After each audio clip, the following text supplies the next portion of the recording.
हिमाचल प्रदेश में विधानसभा चुनाव के मद्देनज़र अब सरगर्मियां तेज होती जा रही हैं। एक तरफ कांग्रेस टिकट को लेकर मंथन कर रही है तो दूसरी तरफ भाजपा भी फील्ड में डटी हुई है। हालांकि टिकटों को लेकर अभी कुछ भी तय नहीं है और संभावना है कि आने वाले दिनों में इसको लेकर बैठकों का दौर शुरू होगा। फिलहाल क्या माहौल है और किस तरह से भाजपा आगे बढ़ रही है, इसी विषय पर बातचीत के लिए शिमला जिले के चौपाल के विधायक बलबीर सिंह वर्मा इस वक्त खबरें अभी तक के साथ है, उनसे बातचीत करेंगे। वर्मा जी, पहला सवाल तो यही कि एक तरफ कांग्रेस टिकट को लेकर माथापच्ची कर रही है और कह रही है कि हम भाजपा से पहले एक लिस्ट जारी कर देंगे। आपको भाजपा का क्या लग रहा है, कब तक टिकट जो है अनाउंस हो सकते हैं, या आप खुद भी कैंडिडेट हैं आने वाले चुनावों के लिए, तो आपको क्या लगता है कि टिकट कब तक मिल जाने चाहिए? सबसे पहले तो आपके चैनल का धन्यवाद करता हूं। आपने जैसे कहा कि भारतीय जनता पार्टी में टिकट आवंटन कब तक होंगे। भारतीय जनता पार्टी एक बहुत ही डिसिप्लिन वाली पार्टी है और इसमें जो हमारे प्रदेश के नेतृत्व और प्रदेश के नेतृत्व फैसला लेते हैं, उसके आधार पर हिमाचल प्रदेश में भारतीय जनता पार्टी को टिकट मिलना है। और इसमें सारे ही जितने भी टिकटार्थी है वो सारे उस आधार पर चलते हैं, जिसको भी पार्टी का कॉन्स्टिट्यूंसी में टिकट मिलता है बाकी सारे उनके साथ मिलकर काम करते हैं। और जैसे आपने कहा कि कांग्रेस कहती है कि हमने पहले टिकट आवंटन बीजेपी से पहले करने हैं। कांग्रेस में तो आप देख रहे होंगे पूरे हिंदुस्तान में तो कांग्रेस का सफाया हो गया है। इनके पास ना नेतृत्व है, ना इनके पास कोई अच्छे लीडर पार्टी के अंदर है। और प्रदेश में भी आप देखेंगे कि आने वाले समय में हिमाचल प्रदेश के अंदर कांग्रेस का सफाया तय है और इसमें कांग्रेस बहुत अपने अलग अलग ग्रुपों में बंटी हुई है और टिकट आवंटन पर अलग अलग ग्रुप अपने अपने लीडर अपने नेताओं को टिकट देना चाहते हैं। और इसमें कांग्रेस दिसंबर के महीने में जब आप देखेंगे तो बिल्कुल कांग्रेस का सफाया होगा और आने वाले समय में भारतीय जनता पार्टी दोबारा हिमाचल प्रदेश में सरकार बनाएंगी। जैसे आपने उत्तराखंड में भी हम सारे भाई कांग्रेस के मित्र भी और हम भी उत्तराखंड में इलेक्शन में थे, वहाँ उत्तराखंड में भी बताते थे कि वर्मा जी यहाँ तो सफाया होगा बीजेपी का। मैं वहाँ भी समझाता था उनको कि उत्तराखंड में भी भारतीय जनता पार्टी की सरकार रिपीट होगी और यूपी में रिपीट हुई, सब जगह रिपीट हुई। पर वो भूल गए हैं कि देश के अंदर देश का नेतृत्व हमारे यशस्वी प्रधानमंत्री आदरणीय श्री नरेंद्र मोदी जी कर रहे हैं और प्रदेश में प्रदेश का नेतृत्व आदरणीय श्री जयराम ठाकुर जी कर रहे हैं। जब ये दोनों बड़ी ईमानदारी वफादारी से जनता की सेवा कर रहे हैं तो सरकार भी रिपीट होगी और दोबारा जयराम ठाकुर जी मुख्यमंत्री भी बनेंगे। आप क्योंकि 2 बार से चौपाल से लगातार जीते हैं, तो इस बार क्या आप आश्वस्त हैं कि पार्टी आप पर फिर से भरोसा जताएगी?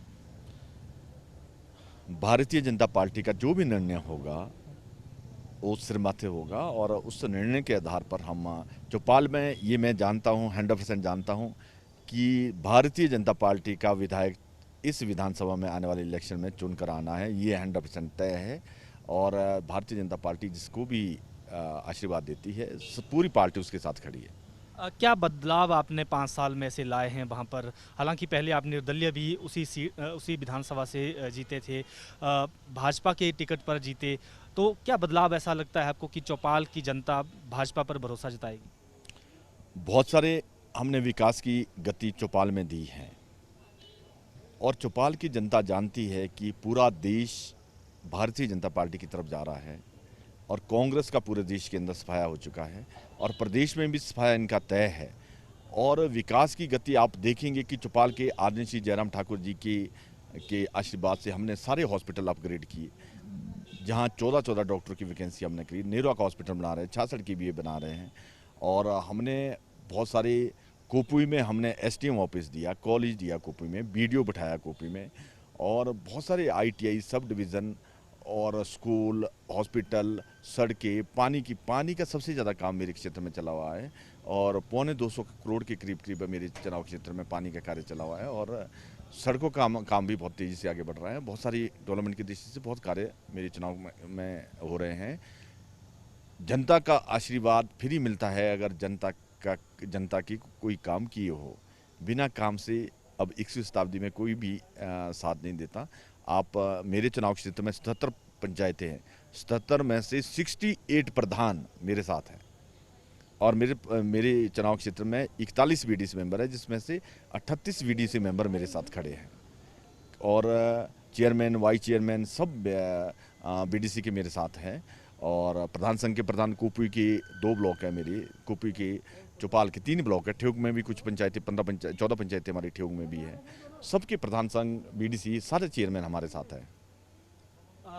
इसके अलावा क्योंकि चौपाल से कांग्रेस के ही नेता हैं, महासचिव हैं रजनीश किमटा, वो दावेदारी टिकट को लेकर जता रहे हैं कांग्रेस से और वो ये आरोप भी लगाते हैं कि यहाँ पर विकास नहीं हुआ है और विकास की ज़रूरत है इस क्षेत्र को, और लोगों के बीच में देखा गया कि वो कैंपेन भी शुरू कर रहे हैं। आपको लगता है कि वो टक्कर दे सकते हैं आपको? विपक्ष के लोगों का एक ही दायित्व होता है कि जो सत्ता पक्ष में है उनकी क्रिटिसाइजिज्म करनी, उनके अगेंस्ट बोलना, और जो सत्ता पक्ष के लोग हैं उनका दायित्व होता है कि विकास की गति को आगे बढ़ाना। और मैं समझता हूं कि जिस तरीके से वो जनता के बीच बातें कर रहे हैं कि चौपाल में कुछ नहीं हुआ, दिसंबर के महीने में रिजल्ट आ जाना कि चौपाल में क्या हुआ नहीं हुआ, वो जनता चौपाल की सबके सामने लाएगी। रिवाज बदलने की बात हो रही है, मुख्यमंत्री हर मंच से कह रहे हैं, भाजपा के नेता भी हर मंच से कह रहे हैं रिवाज बदलेगा। शिमला की बात करें, लंबे समय से देखा गया है कि ये कांग्रेस बहुल रहा है, यहाँ पर ज़्यादा से ज़्यादा सीटें कांग्रेस की ही आती है, तो क्या भाजपा को उम्मीदें हैं इस बार की यहाँ भी रिवाज बदलेगा? जैसे हिमाचल प्रदेश में सरकार के बाद सरकार नहीं बनती थी, पर आप विश्वास रखें और हिमाचल प्रदेश की जनता आदरणीय श्री जयराम ठाकुर जी को मुख्यमंत्री दोबारा पक्का बनाएगी और बीजेपी की सरकार हिमाचल प्रदेश में दोबारा पक्का बननी है। और चौपाल में भी रिवाज बदलना है। चौपाल में 2 बारी के बाद तीसरी बारी विधायक नहीं बनते थे और तीसरी बारी भी वहाँ लगातार विधायक बनने, ये 2 चीज़ें पक्का होनी है, तय है और जनता ने ठान ली है। और ईश्वर का भी आशीर्वाद मिलता है, जो ईमानदारी वफादारी से नियत से काम करते हैं, भगवान भी उनके साथ होता है और जनता भी उनके साथ होती है। बिल्कुल, ये थे चौपाल के विधायक बलवीर सिंह वर्मा। इन्होंने कहा कि रिवाज बदलेगा और हर हालत में इस बार बदलेगा। चौपाल की बात की, वहाँ पर भी 2 बार के बाद तीसरी बार विधायक नहीं बनता था, इस बार तीसरी बार भी वहाँ पर विधायक बनेगा, लेकिन जिसे भी टिकट देगी पार्टी, वो वहाँ से जीतकर जरूर आएगा, ये इनका दावा है। वीडियो जर्नलिस्ट राज के साथ प्रदीप ठाकुर, शिमला।